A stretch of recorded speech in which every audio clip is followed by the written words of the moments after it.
Bine ați venit, dragilor din Zodia Săgetător, oriunde v-ați afla. Vă mulțumesc foarte mult pentru prezența voastră, pentru aprecierile voastre și comentariile frumoase, iar cei care se află pentru prima dată aici pe canal, vă urez un călduros bun venit și dacă veți rezona sau mesajele vă vor aduce ghidare, claritate sau poate liniște interioară, vă invit cu mare drag să vă abonați și desigur să susțineți acest canal cu un simplu like. Totul este gratuit, unicul lucru necesar este decât dorința fiecăruia dintre voi. Nu uitați, dragii mei, fiecare este stăpânul propriului viitor și cel care îl construiește, așa că luați decât ceea ce vreți să manifestați universului sau ceea ce voi simțiți că vorbește despre situațiile pe care le traversați în acest moment. Este o lectură generală pe care voi o puteți urmări oricând și cei care aveți nu doar soarele, ci și luna, Venus sau poate ascendentul în Zodia Săgetător, această lectură este de asemenea și pentru voi.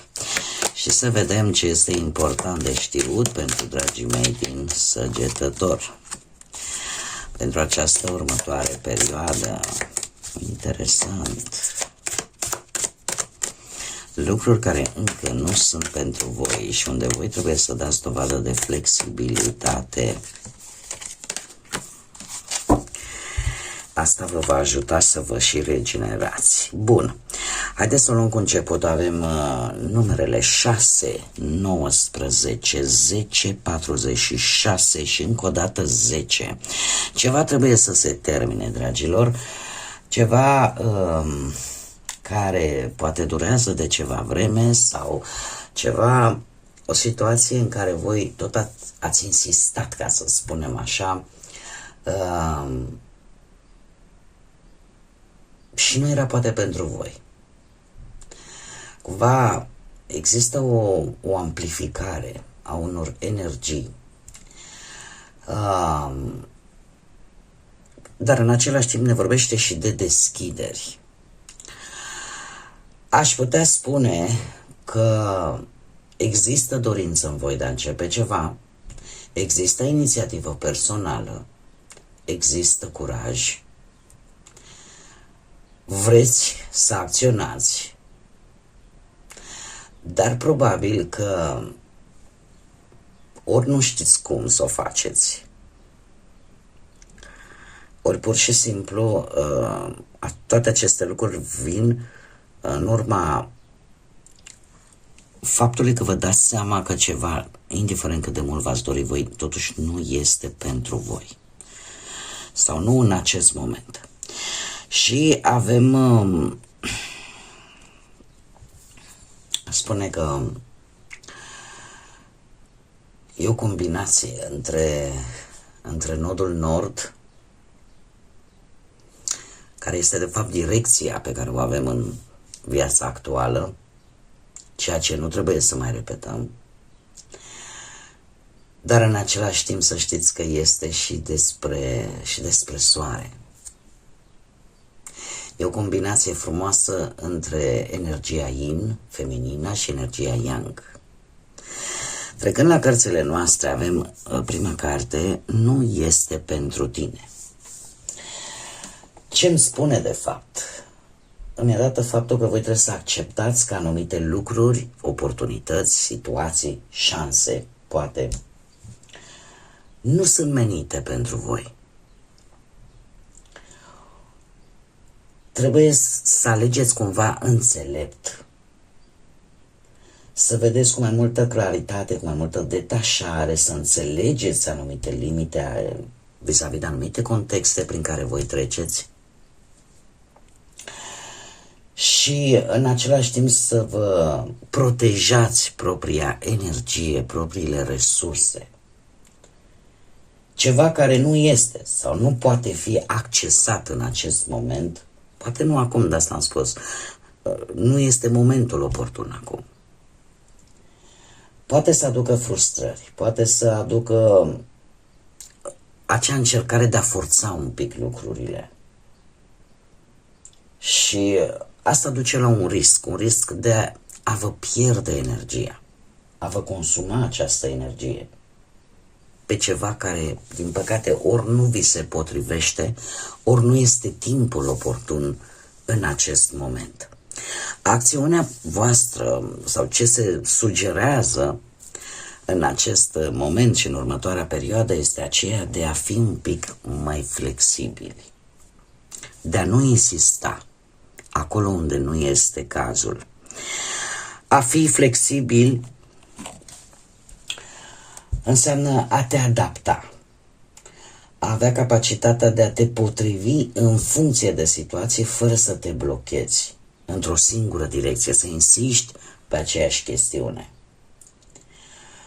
Să accepti schimbările, să ajustezi acolo unde trebuie ajustat ceva, chiar dacă, cum să spun eu, chiar și în situațiile acestea incomode, vă puteți adapta, puteți crește.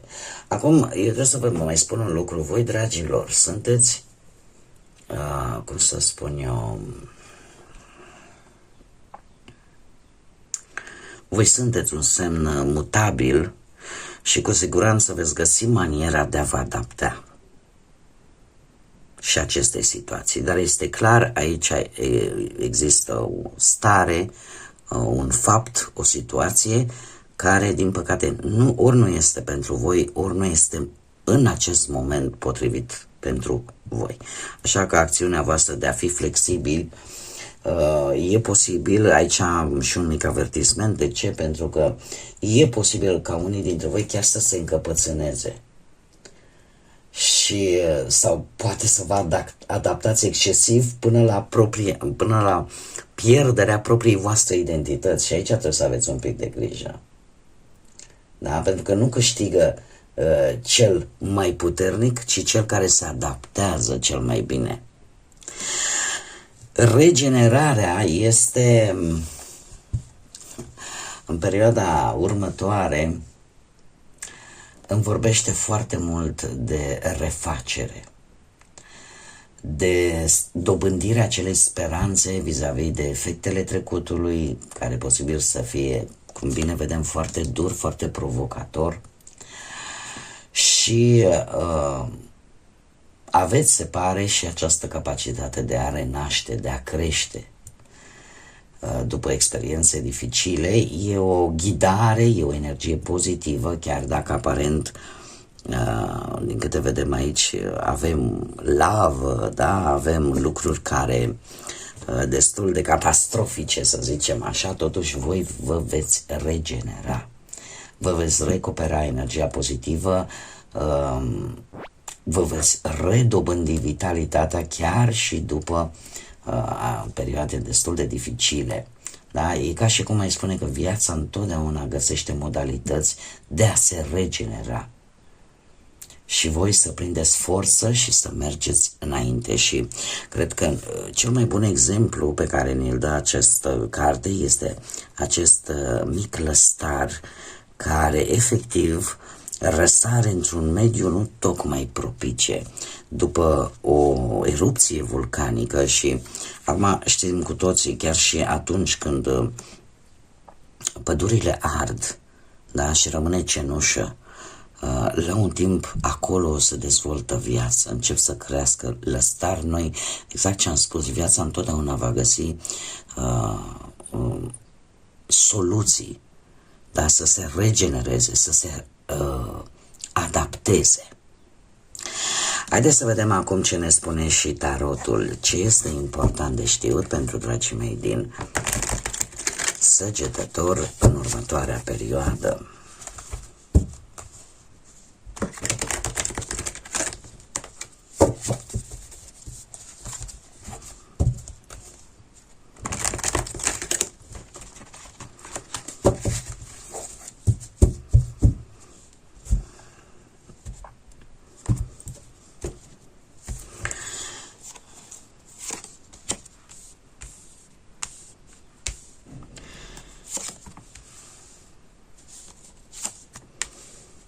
Se vede și aici, uite ce frumos, că avem moderația, este arcanul vostru și într-adevăr alături de cartea de a fi flexibil, chiar mi-arată că aveți această, de fapt confirmă ceea ce tocmai am spus, că aveți această capabilitate de a vă adapta și de multe ori de a scoate profit din noile energii care vin în viața voastră. Deci avem 4 de cupe, moderația și un as de bâte, care să știți că vine cu o energie nu numai de regenerare, dar este o energie foarte puternică care vă deschide așa porți și drumuri noi.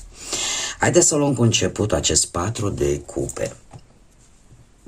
Un 4 de cupe care îmi vorbește de o reevaluare, o încercare de a vă detașa,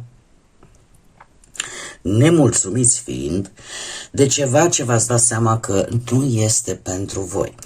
Că e vorba, nu știu, poate de reevaluați situația voastră profesională, analizați poate un job, un proiect, o colaborare care vă dați seama că nu e pentru voi și că nu vă mai aduce satisfacție sub nicio formă.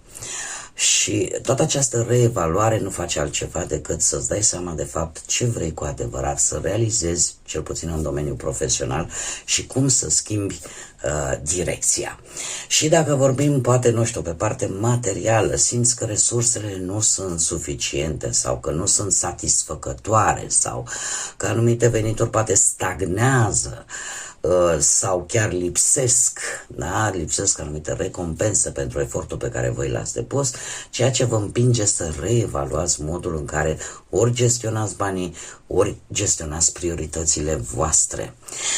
Dacă vorbim de partea asta amoroasă, cei care sunteți într-o relație, e posibil să aveți un sentiment de nemulțumire sau de lipsă de entuziasm în relația voastră, poate tocmai din cauza lipsei noului. Da? Poate veți încerca în această perioadă să discutați cu partenera voastră și să încercați poate o reconexiune, să spunem așa, sau pur și simplu puteți deveni distanți sau neimplicați emoțional și atunci veți ignora gesturile partenerului vostru. De ce? Pentru că posibil să te concentrezi mai mult pe ceea ce lipsește de fapt în relația voastră și ceea ce voi poate aveți certitudinea că nu puteți obține sau că nu puteți oferi. Putem vorbi aici și de un compromis la care probabil nu este pe placul vostru. Chiar și cei care sunteți singurei, aș spune că puteți simți o lipsă de interes în posibile relații. Aveți parte așa de, poate ați avut parte de o întâlnire destul de plictisitoare sau ați simțit că nu există o atracție, da, între voi. Acțiunea în sine îmi vorbește, așa cum bine am văzut, cu moderația care aduce echilibru, aduce răbdare, aduce adaptare și colaborare. Voi aveți șansa să găsiți un echilibru între ideile voastre, de exemplu, și ideile celorlalți, nu știu, pe plan profesional, să zicem, colegilor, șefilor. Veți încerca poate și, tocmai pentru că sunteți destul de elastici și adaptabili și flexibili, veți încerca poate să mediați anumite conflicte chiar la locul de muncă sau pur și simplu să îmbinați mai multe activități pentru a obține rezultate mai bune, așa că veți avea răbdare cu proiectele care cer timp să se dezvolte, da? Mai ales dacă aveți în plan vreun proiect pe termen lung care va crește, dar treptat. Unde ar trebui poate să aveți un pic de grijă, nu amânați decizii importante. Nu amânați decizii importante în ideea că trebuie să mulțumești pe toată lumea și poate chiar evitați anumite confruntări, mare atenție, confruntări aproape necesare din dorința de a păstra pacea. Știți cum e, că câteodată aceste confruntări, nu toate confruntările sunt, cum să spun eu, sunt rele. sunt unele confruntări în care poți spune un adevăr, îți poți exprima punctul de vedere, desigur într-o manieră cât mai asertivă, cât mai bună, dar necesare. Da? De asemenea, dacă vorbim, nu știu, de partea asta a banilor, se pare că în următoarea perioadă veți gestiona bănuții mult mai echilibrați, veți împărți veniturile între cheltuielile pe care le aveți, veți încerca poate să faceți și ceva economii, dar în același timp și mici plăceri, veți evita riscurile mari și veți prefera să găsiți soluții stabile prin, nu știu, investiții destul de moderate, cumva vă veți ajusta partea financiară în funcție de situație, încercând să reduceți unele costuri atunci când vedeți că veniturile totuși încep să scadă. Chiar dacă am văzut foarte bine, există situații în care voi poate vă dați seama că nu este pentru voi pe plan sentimental. Moderația în acest caz îmi spune că unii dintre voi veți încerca oarecum să mențineți armonia, echilibru în relațiile voastre prin, nu știu, discuții calme, compromisuri între parteneri.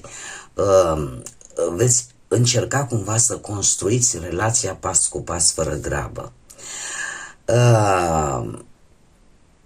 Dar de asemenea și aici am o altă parte de umbră, să spunem așa, în care e posibil să evitați discuții dificile pentru a păstra liniștea. Iar asta nu va face altceva decât să vă neglijați propriile voastre nevoi. Depinde foarte mult de voi ce veți face, ce atitudine veți lua vis-a-vis de acest aspect și vis-a-vis de ideea asta de că ceva totuși nu este menit pentru tine sau nu în acest moment. De asta va trebui să țineți foarte mult cont și atunci când veți acționa. Pentru cei singurei, moderația vine cu folosirea timpului pentru dezvoltare personală, nu știu,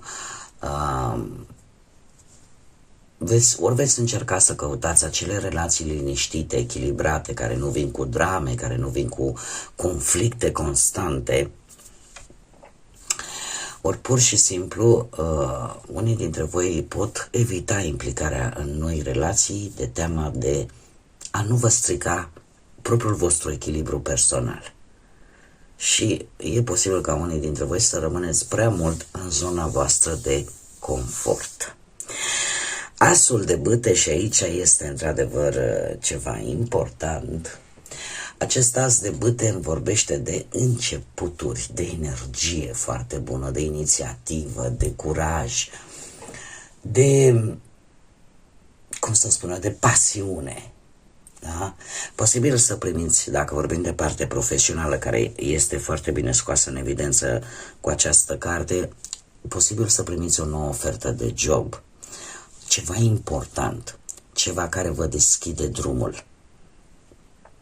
Cum de-al minteri, putem vorbi chiar și de, nu știu, în momentul în care voi începeți ceva nou, un proiect nou, poate o mică afacere, poate te lansezi într-un anumit proiect personal, îmi cer scuze. Cum de asemenea, dacă vorbim de bani, e posibil un nou venit, da, să apară în viața voastră în urma, nu știu, a unei vânzări, a unei colaborări.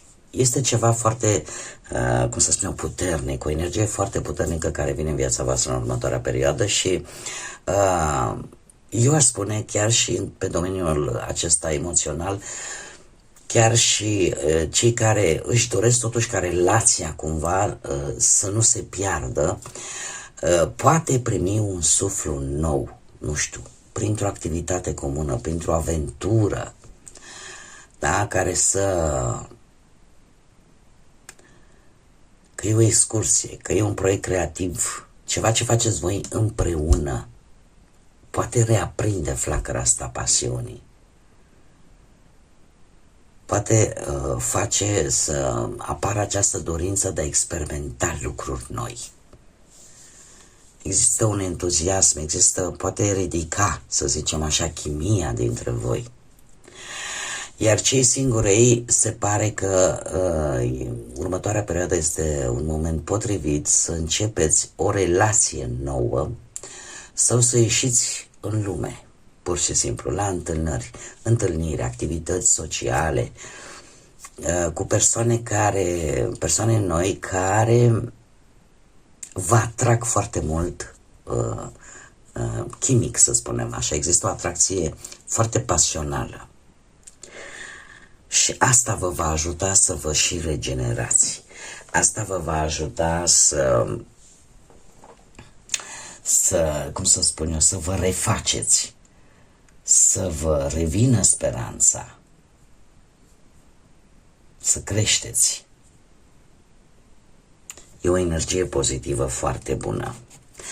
Haideți să vedem acum și care este mesajul important pentru dragii mei din Săgetător. Intuiție. Și avem aici un soi de rață, nu știu eu exact cum se numește, am scris aici, dar chiar nu. Dar e o rățușcă, o rasă de rățușcă și spune așa: ascultă cântecul sufletului tău, ai încredere în intuiția ta, așa cum ai în drumul cunoașterii, scufundă-te din această viață ocupată și caută un pic mai mult singurătatea. Recunoaște faptul că sunteți unici și faptul că sunteți iubiți.